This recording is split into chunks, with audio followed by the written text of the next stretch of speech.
시편 61편의 말씀을 보도록 하겠습니다. 우리 말씀을 가지고 가장 연약할 때 나의 소원을 지키라, 가장 연약할 때 나의 소원을 지키라 라는 제목으로 같이 은혜를 나누기로 합니다. 오늘 시편도 다윗의 시편입니다. 내가 주께 부르짖나이다, 내가 주께 피하나이다, 주님은 나의 피난처이십니다, 주님은 나의 요새이십니다. 이런 비슷한 표현들이 다윗의 시편에 거의 다 등장을 하고 있습니다. 왜 그럴까요? 다윗이 그만큼 힘들고 어려운 시간들을 많이 보냈기 때문입니다. 그만큼 다윗은 많이 기도한 사람이기 때문입니다. 그만큼 다윗은 하나님을 사모하고 사랑하고 의지했던 사람이기 때문인 것입니다. 다윗은 하나님 없이는 살아갈 수 없는 사람이었습니다. 다윗은 용맹스러운 용사였습니다. 다윗은 주변 사람들을 품고 융합시키는 리더십을 가지고 있었습니다. 다윗은 군인으로서, 또 정치가로서, 행정가로서, 신앙인으로서 뛰어난 사람이었습니다. 그러나 항상 자신의 힘과 경험을 의지하지 않고 하나님을 의지하는 사람이었습니다. 그런데 오늘 시편을 읽으면 왠지 다윗이 힘이 없어 보입니다. 약간 우울한 감정을 우리가 좀 느낄 수 있습니다. 1절과 2절을 보게 되면 하나님이여 나의 부르짖음을 들으시며 내 기도에 유의하소서, 내 마음이 약해질 때 땅끝에서부터 주께 부르짖으오리니 나보다 높은 바위에 나를 인도하소서라고 찬양하고 있습니다. 가장 먼저 말하는 게 뭡니까? 영어 성경으로 보면 Hear my cry, O God, 그렇게 말하죠. Hear my cry, 나의 울부짖음을 들어달라라고 이야기를 하고 있습니다. 왜 그렇습니까? 다윗이 지금 울고 있습니다. 다윗의 마음이 지금 울고 있는 거예요. 마음이 점점 약해져 가고 있다고 말하고 있어요. 지금 자신의 자리가 어디냐면 땅끝에서 지금 부르짖는다라고 말하니까 땅끝이죠. 그냥 절벽 끝이라고 보는 것이 더 훨씬 더 적절한 표현이 아닌가라는 생각을 갖습니다. 마치 절벽 끝에서 언제든지 떨어질 수 있는 그런 위험한 상황에 있는 것을 표현하고 있습니다. 왜 이런 깊은 우울과 절망을 표현할까요? 많은 학자들은 이 시편은 아들 압살롬이 반역하여서 요단을 건너서 피난 간 상태에 쓴 시편이라고 많이 보고 있습니다. 아들 압살롬조차 반역하여 왕이 되어 아버지 다윗을 죽이려고 하고 있습니다. 다윗이 마음이 얼마나 아프겠습니까? 아들 압살롬이 다윗을 죽이고자 하니 아버지로서 마음이 이미 절벽 끝에 와 있었던 것입니다. 아버지로서 지금 울고 있는 것입니다. 깊은 탄식 속에 있는 것입니다. 이때 다윗이 어떤 고백을 합니까? 3절과 4절의 말씀을 보게 되면 주는 나의 피난처시요 원수를 피하는 견고한 망대이심이니이다.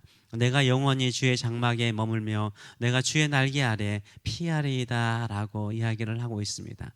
피난처, 원수를 피하는 견고한 망대, 주의 날개 아래에 피한다. 이런 표현들은 매우 소극적인 표현들이죠. 다윗은 원수를 향해서 어떤 말을 많이 했습니까? 나의 원수를 멸하소서, 멸하소서, 이런 공격적인 표현들을 쓰곤 하였습니다. 그런데 오늘 이 시편에는 그런 공격적인 표현들을 쓰지 않아요. 그 배경을 우리가 좀 짐작해 볼 수 있는 거죠. 그러면서 5절부터 다윗의 서원과 하나님께서 다윗에게 약속하신 기업을 언급합니다. 5절에서 8절의 말씀을 보게 되면 주 하나님이여 주께서 나의 소원을 들으시고 주의 이름을 경외하는 자가 얻을 기업을 내게 주셨나이다. 주께서 왕에게 장수하게 하사 그의 나이가 여러 대에 미치게 하시리이다. 그가 영원히 하나님 앞에 거주하리니 인자와 진리를 예배하사 그를 보호하소서. 그리하시면 내가 주의 이름을 영원히 찬양하며 매일 나의 소원을 이행하리이다 라고 말하고 있습니다. 다윗의 소원이 무엇이겠습니까? 여호수아도 이스라엘 백성들을 향하여서 그렇게 외쳤어.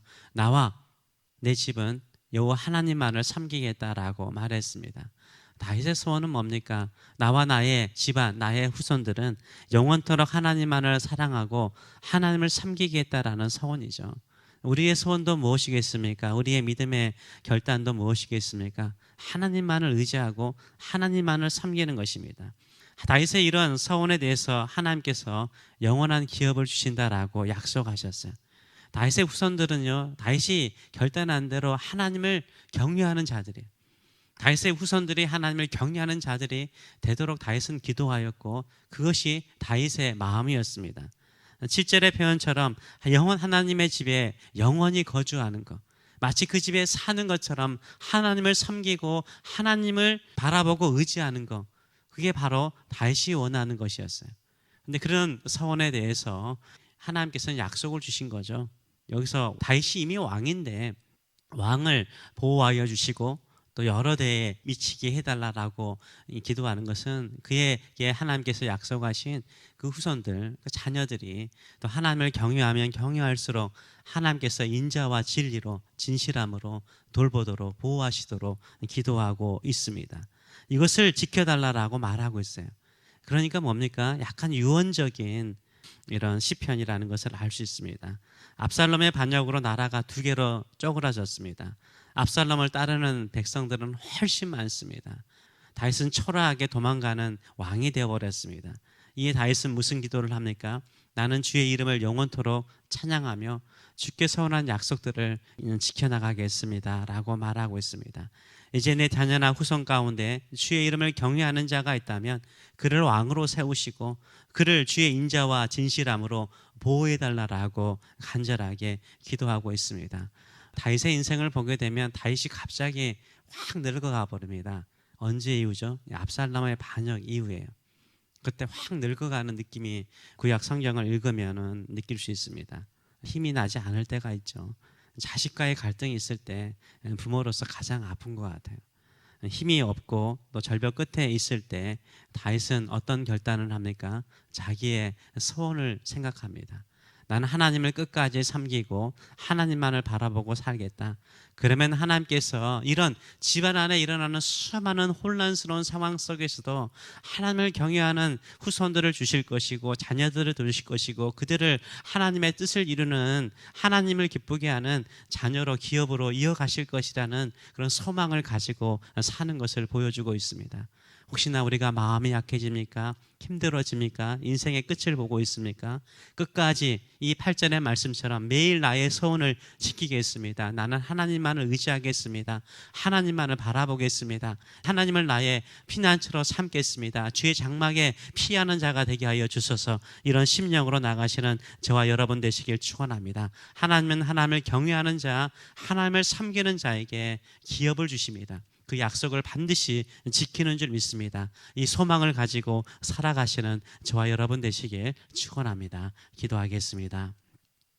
살아계신 하나님 아버지, 인생의 가장 큰 고통은 자녀와의 갈등입니다.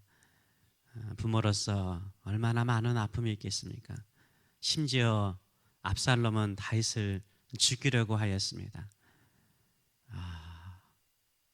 사랑하는 아들인데 아버지로서 얼마나 큰 고통입니까? Hear my cry. 마음이 아프고 마음이 울고 심령을 가지고 하나님께 울부짖습니다. 나는 그래도 하나님을 잘 섬기겠습니다. 의지합니다. 주의 장막에 거하겠습니다. 주의 날개 아래 피합니다. 나는 영원토록 주님 찬송하며 매일 나의 소원을 지키겠습니다. 하나님께서 약속하신 그 기업의 약속을 지키시고 보호하시고 인도하여 주소서. 이것이 다윗의 기도요 찬양입니다. 우리도 어떠한 상황 여건 속에 있더라도 끝까지 하나님을 섬기는 사람 되게 하여 주시고 우리의 사랑하는 자녀들과 후손들에게도 영원토록 우리 주 예수 그리스도를 섬기고 예수 그리스도를 보내신 하나님 아버지를 영원토록 경외하며 성령과 함께 사는 삶을 살도록 가르치고 그 본을 보이는 저희들의 삶들이 되게 하여 주시옵소서. 감사드리며 예수님의 이름으로 기도하옵나이다. 아멘.